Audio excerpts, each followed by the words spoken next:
Hello प्यारे बच्चों, आपका हमारे इस क्लास 12 की फिजिक्स की क्लास में बहुत बहुत स्वागत है। देखिए बच्चों, हमारा जो लेसन चल रहा है ये हमारा लेसन है प्रत्यावर्ती धारा। ये फिजिक्स का जो है 7वां लेसन है, जिसमें आज हम मोस्ट इम्पॉर्टेंट टॉपिक लेके आए हैं। आज का हमारा जो टॉपिक है वो है चौक कुंडली। इसकी रचना देखने वाले हैं और इसका सिद्धांत और कार्य क्या है इसको जानने वाले हैं। तो आप लोग वीडियो के अंत तक बने रहिएगा, देखना भी याद हो जाएगा, सिर्फ एक ही वीडियो में आपका तैयार हो जाएगा। चलिए बच्चों शुरू करते हैं, देख लेते हैं कि ये चौक कुंडली होती क्या है, पहले इसको जान लेते हैं। देखो मेरे प्यारे बच्चों, अगर हम बात करते हैं चौक कुंडली की, तो चौक कुंडली होती क्या है पहले इसको समझ लेते हैं, उसके बाद फिर आगे चलते हैं। देखिए, यदि किसी दिष्ट धारा परिपथ में, देखिए जो लिखा गया है, यदि किसी दिष्ट धारा परिपथ में धारा के मान में परिवर्तन करना हो तो धारा के मार्ग में एक धारा नियंत्रक द्वारा प्रतिरोध को घटा बढ़ाकर धारा को नियंत्रित कर लिया जाता है। जैसे मान लीजिए हमारा कोई दिष्ट धारा परिपथ है, यानी जिसमें हम धारा प्रवाहित कर रहे हैं।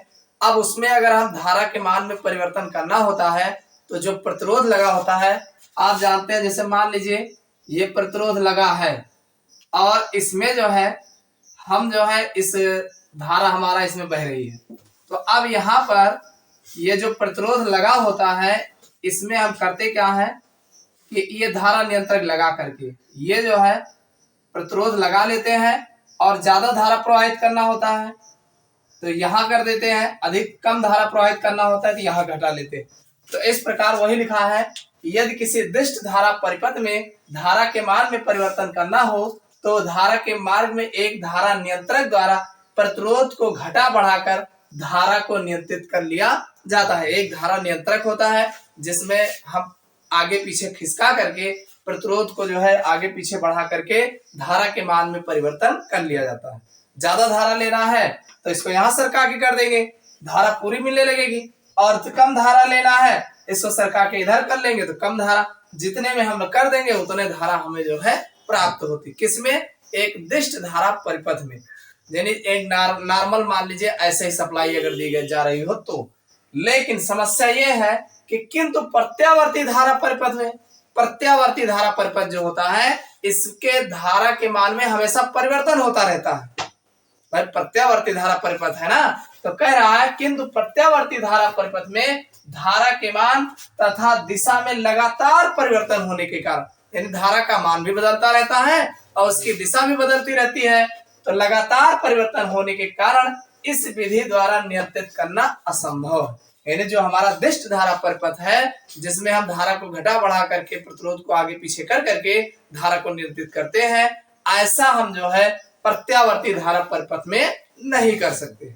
बात समझ में आई? क्यों? क्योंकि प्रत्यावर्ती धारा परिपथ में हमेशा जो है धारा का मान जो है हमेशा परिवर्तित होता रहता है, क्योंकि इसमें प्रतिरोध के कारण, अब ध्यान सुनिए कि काहे को नहीं कर सकते हो, क्योंकि इसमें प्रतिरोध के कारण ऊर्जा व्यय की दर बढ़ जाएगी। यानी अगर प्रतिरोध लगाओगे इसमें, भाई जिसमें हमेशा धारा परिवर्तित हो रहा हो उसमें प्रतिरोध लगाओगे तो ऊर्जा की दर बढ़ जाएगी, यानी ऊर्जा जो है ज्यादा खपत होने लगेगा, दर बढ़ जाएगी और अत्यधिक मात्रा में ऊर्जा उष्मा के रूप में उत्पन्न हो जाएगी।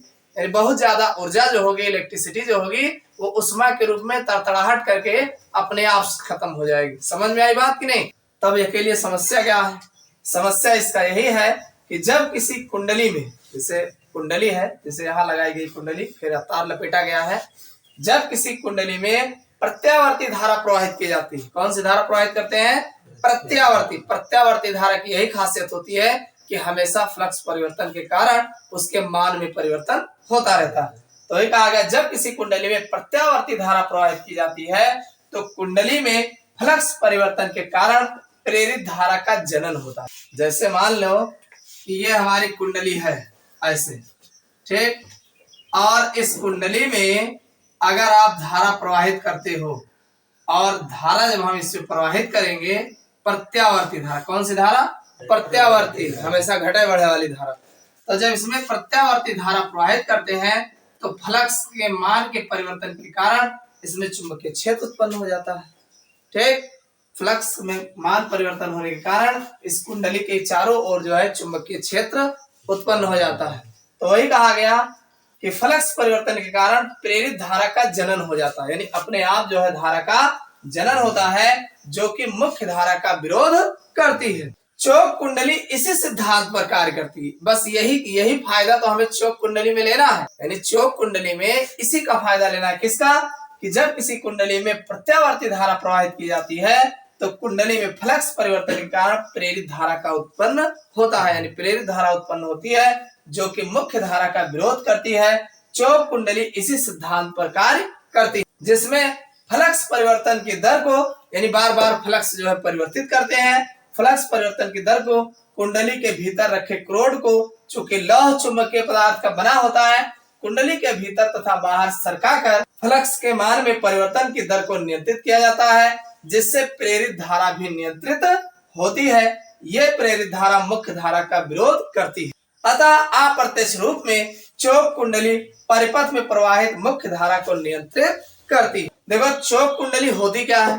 कुंडली होती है, तार की कुंडली होती है जिसमें लोहे का एक राड जो है लगाया गया होता है, और ये जो तार होता है इस तार में प्रत्यावर्ती धारा प्रवाहित करते हैं, और जब प्रत्यावर्ती धारा प्रवाहित करते हैं तो कुंडली में जो है फ्लक्स परिवर्तन होता है और इसमें विद्युत वाहक बल उत्पन्न होता है जो मुख्य धारा का विरोध करते हैं। देखो लगातार जब फ्लक्स परिवर्तन होता है तो उसमें अपने आप दूसरी धारा उत्पन्न होती है, और जो दूसरी धारा उत्पन्न होती है तो जो पहली वाली धारा प्रत्यावर्ती धारा प्रवाहित कर रहे होते हैं, ये मुख्य धारा का विरोध जो है, जो नई धारा उत्पन्न होती है वो विरोध करती है।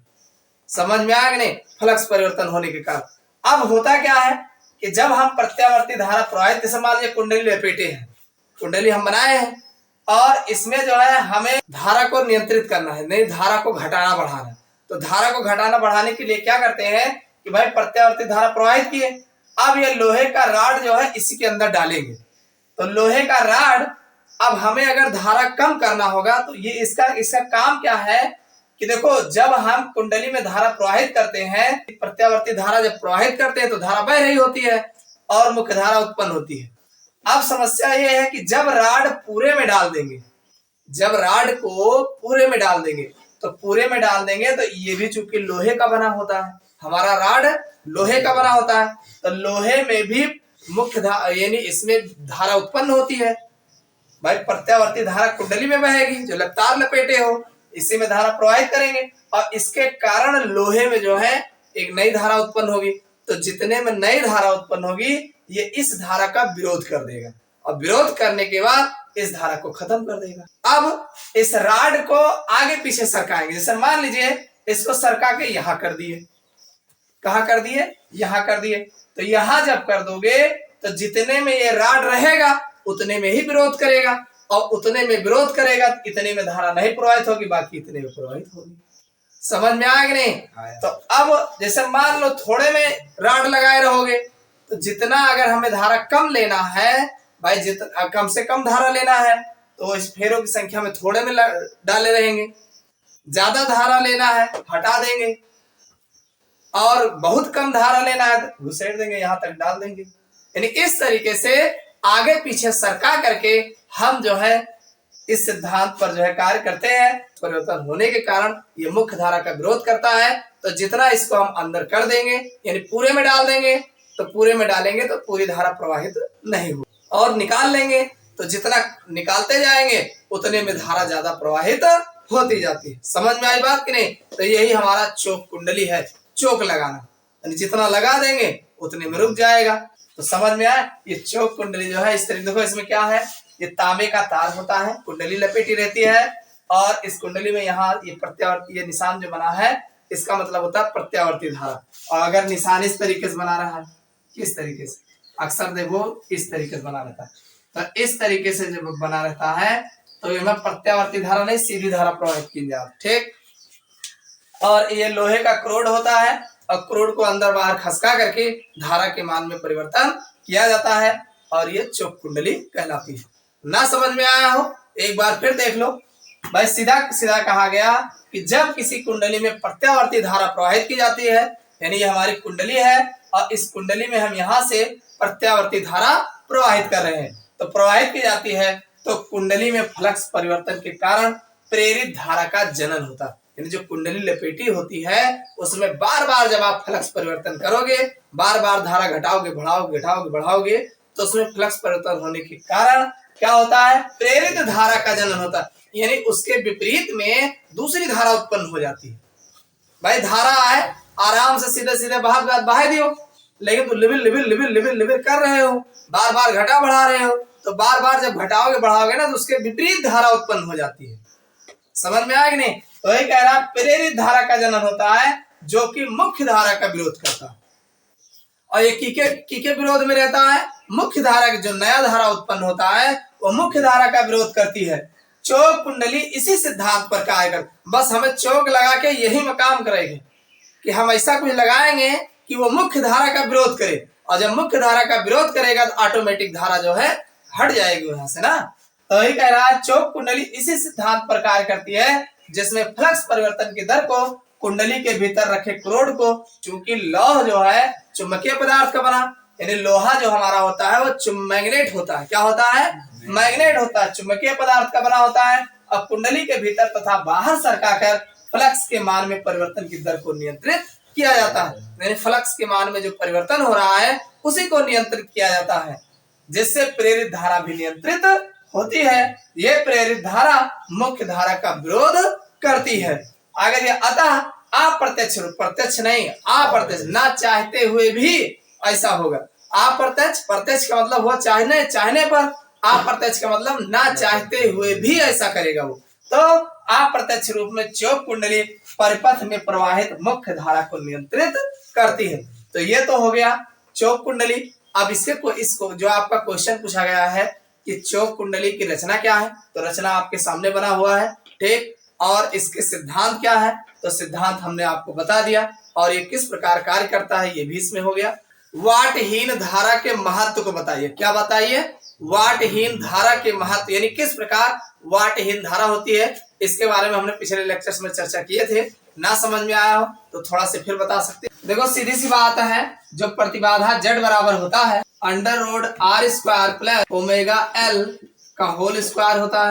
भाई इसमें जो R लिखा है ये नगण्य होता है, भाई R का मान नगण्य होता है, और नगण्य होने के कारण इसमें जो ऊर्जा क्षय होती है, भाई प्रतिरोध तो इस तरीके से लगा नहीं होता है, तो यहाँ पे R का मान नगण्य होता है, और नगण्य होने के कारण इसमें ऊर्जा की दर कम हो, तो इसकी जो औसत शक्ति मिलती है, औसत शक्ति यानी L और R परिपथ, L और R परिपथ में जो औसत शक्ति मिलती है, आप जानते हैं P बराबर VRMS और IRMS और cos फाई होता, और ये जो cos फाई होता है ये 90 पे होता है, 90 डिग्री पे, तो cos फाई का मान 90 होने के कारण P बराबर जो है 0 प्राप्त होता है, जिसके कारण जो है इस कुंडली में क्षय होती है, औसत शक्ति क्षय होती है, वो लगभग 0 के बराबर होता है।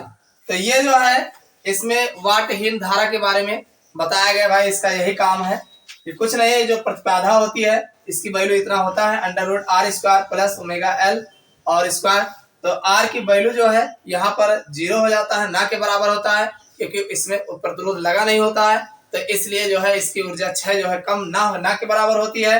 तो LR परिपथ में जो औसत शक्ति होता है ये P बराबर VRMS IRMS cos फाई होता है, और cos फाई का मान जो है लगभग 90 डिग्री रहता है, तो 90 डिग्री होने के कारण तो ये P बराबर जो है 0 होता है, इसको जाने रहेगा। तो ये तो था चौक कुंडली। उम्मीद करता हूँ समझ में आया होगा। समझ में आया हो तो वीडियो को लाइक कर देना। फिर मिलते हैं अगले क्लास में।